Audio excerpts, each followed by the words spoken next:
Alors, Sidi Ali Boudina, bienvenue sur la Gazette du Fennec. Tu as disputé aujourd'hui ton épreuve de skiff aviron aux Jeux Olympiques ici à Paris. Est-ce que tu peux nous en parler? Bonjour à vous, merci pour cette invitation à Gazette des Fennecs. Aujourd'hui, c'était mon quart de finale des Jeux Olympiques d'Aviron. C'était une course assez relevée puisque je suis tombé sur une série assez relevée avec le champion olympique et champion du monde, l'Allemand. Moi, j'avais comme objectif de passer les demi. J'ai pas réussi à passer les demi, mais je suis assez content de mon rendement pour ces Jeux Olympiques.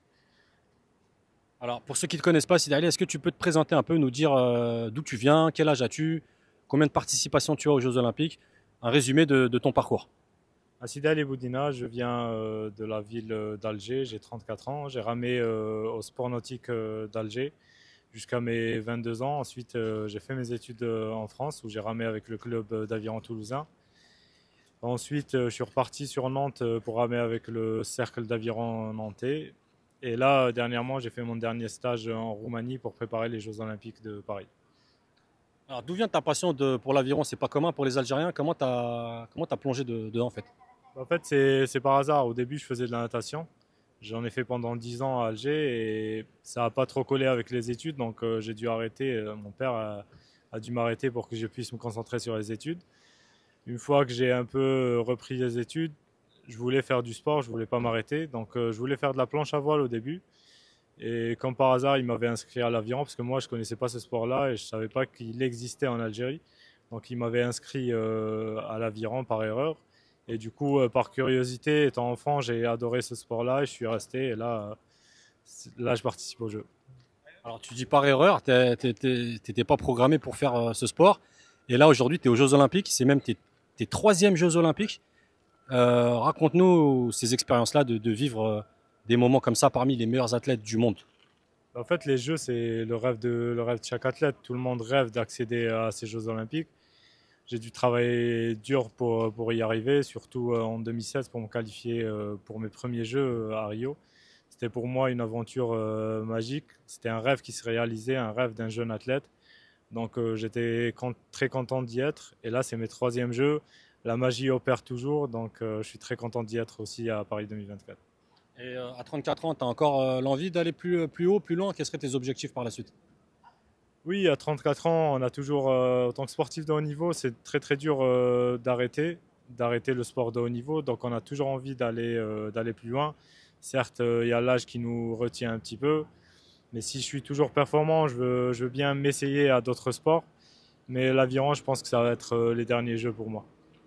Tu nous as dit en off que tu allais peut-être passer en triathlon, c'est ça? C'est une discipline qui est répandue en Algérie ou tu aimerais contribuer à son développement? Ouais, c'est une nouvelle discipline que j'aime bien, que j'ai déjà pratiquée en France.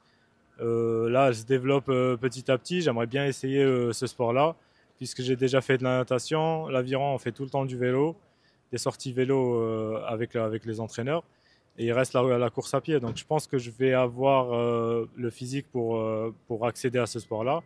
Maintenant, je vais essayer, je vais voir, sans pression, bien sûr. Dans ces sports qui sont pas très développés en Algérie, on va dire, les Algériens ils attendent forcément toujours des médailles.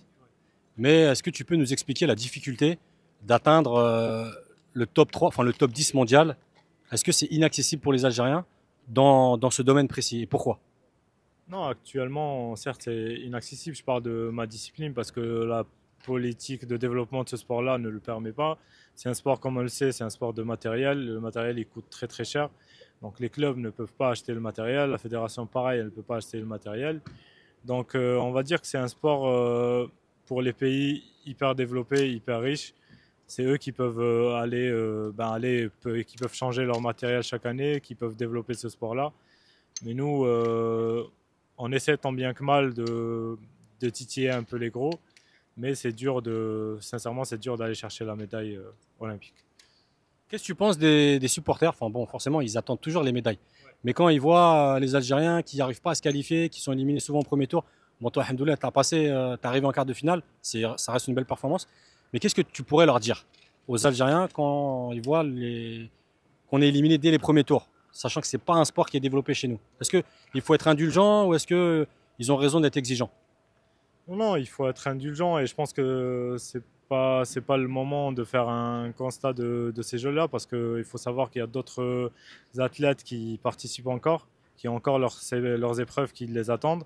Il y a des athlètes qui ont des chances de médaille, donc quand ils voient des commentaires négatifs ou ils voient cet acharnement entre leurs confrères athlètes, donc forcément ils ont un stress en plus, ils ont peur d'aller à la compétition.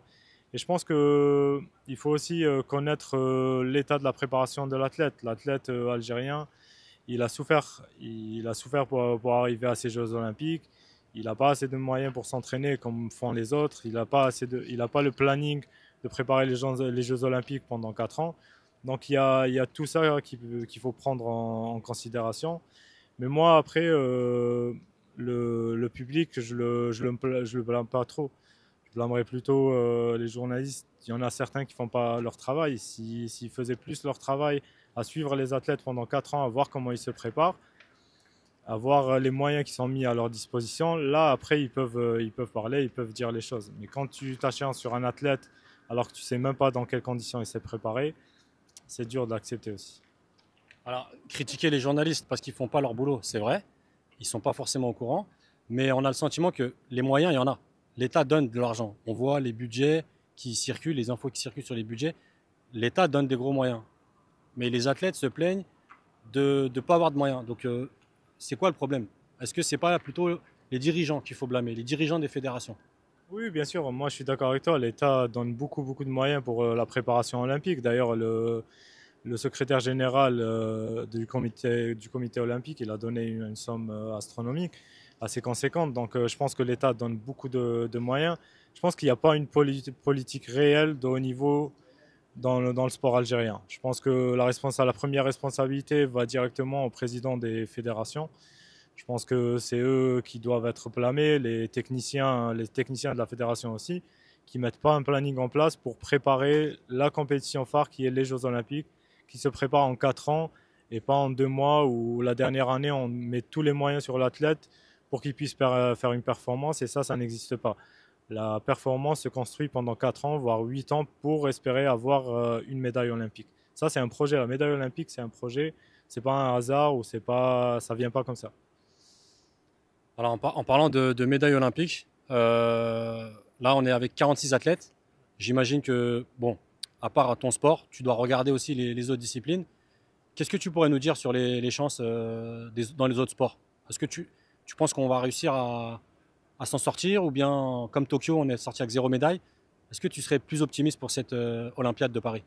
Oui, je pense que je suis plus optimiste. J'espère il y aura une belle récolte de médailles, surtout en attendant notre championne Iman Khalif.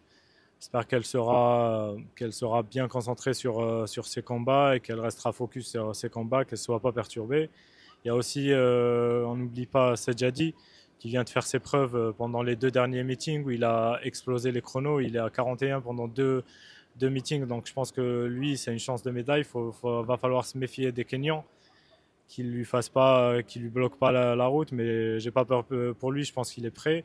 Il y a aussi Kellyanne Moore qui a prouvé ses performances, qui est vice-championne du monde, et je pense que là dernièrement, la présentation qu'elle a fait là avant-hier prouve qu'elle est en forme. Donc j'espère qu'elle va avoir une médaille.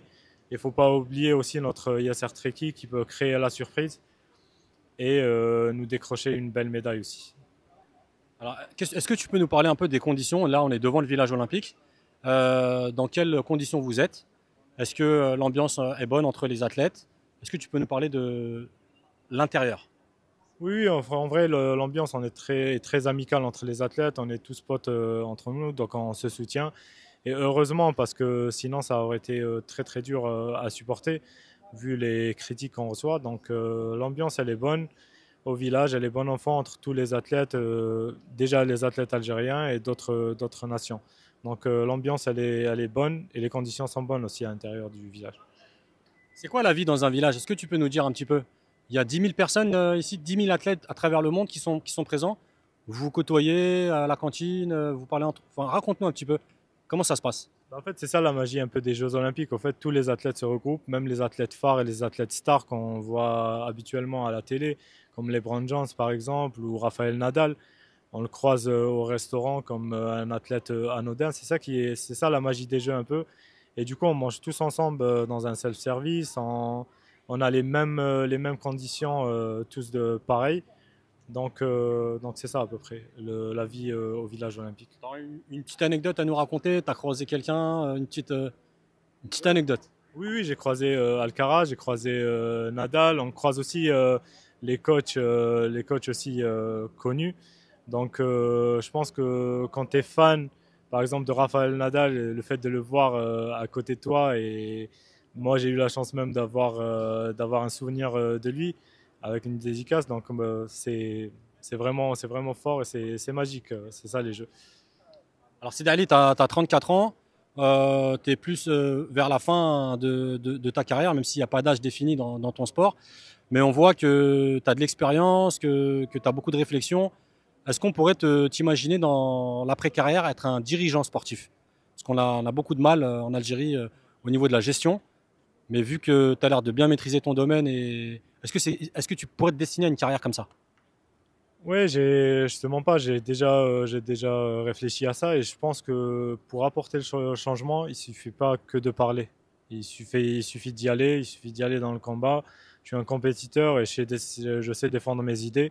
Donc j'ai plein d'idées, je sais que ça va pas être tâche facile, que de faire bouger les choses, malheureusement en Algérie, c'est très très dur d'apporter un changement, mais il faut se battre pour et si on a si on a une cause à défendre, forcément on va réussir vers la fin et j'espère. Il faut vraiment un changement, on est d'accord. Le mouvement sportif algérien a besoin de sang frais et de compétences. Non, non, ils font vraiment un changement, il faut vraiment de la compétence, il faut vraiment qu'on installe des stratégies vraiment de haut niveau. Les infrastructures, pareil, il va falloir bien les gérer pour qu'ils puissent accueillir les maximums d'athlètes de haut niveau. Donc, je pense on doit réfléchir vraiment haut niveau pour apporter des médailles à l'Algérie et ne pas faire que du social. Nous, malheureusement, ce qu'on fait en Algérie, c'est beaucoup plus du social, mais pas du haut niveau. Donc, il va falloir vraiment avoir une politique claire et précise de haut niveau, un projet de faute en comble d'un point A à un point B et pour qu'on puisse récolter le maximum de médailles à l'échelle internationale. Il faut aussi arrêter aussi, certes c'est bien d'être champion d'Afrique, c'est bien d'être champion d'Arabe, mais on le voit maintenant, c'est pas suffisant. Je te dis, moi j'ai 13 titres africains, mais je suis pas champion olympique ou pas champion du monde. Donc faut arrêter de jouer sur ça, il faut vraiment se dire, là faut aller choper les médailles mondiales et les médailles olympiques pour faire hisser le drapeau algérien au plus haut niveau. Mais on est quand même, tu vois, dans les années 80, c'était un peu, on va dire, l'esprit un peu amateur. On arrivait à décrocher des médailles parce on a du talent. Mais aujourd'hui, dans le monde moderne, ça suffit plus. Non, non, ça suffit plus. Maintenant, il faut beaucoup de moyens. Les années 80, ce qui était bien, c'est qu'il y avait des grosses entreprises c'était eux qui géraient un petit peu les clubs, c'était eux qui géraient le sport de haut niveau un petit peu. Et c'est ça qui aidait les athlètes à se préparer, comme Morsli, comme Boulmerka. Mais là, on n'a plus ça. Là, par exemple, en Algérie, on n'a plus cette culture de sponsoring, plus cette culture d'aide. Donc la fédération, elle fait quoi? Elle attend la subvention du ministère. S'il n'y a pas de subvention, tout le monde est à l'arrêt, il n'y a plus de stage. Et s'il n'y a plus de stage, forcément, tu ne peux pas avoir des résultats. On ne peut pas se permettre d'arrêter un athlète pendant 6 mois et espérer qu'il ait une médaille olympique ou une médaille mondiale. C'est pas possible. Merci pour cette interview et bonne chance pour la suite de ton parcours. C'est pas fini pour toi, hein. Il te reste encore. Explique-nous qu'est-ce qui te reste exactement dans ton épreuve d'aviron. En fait, là, c'est les finales de classement. Donc là, je dois courir pour savoir, pour avoir ma place de la 13e jusqu'à la 24e place. Donc au total, il y a 32 participants. Les 24-30, ils sont déjà passés. Donc là, c'est la 13e à la 24e place. Bon courage. À bientôt. Merci.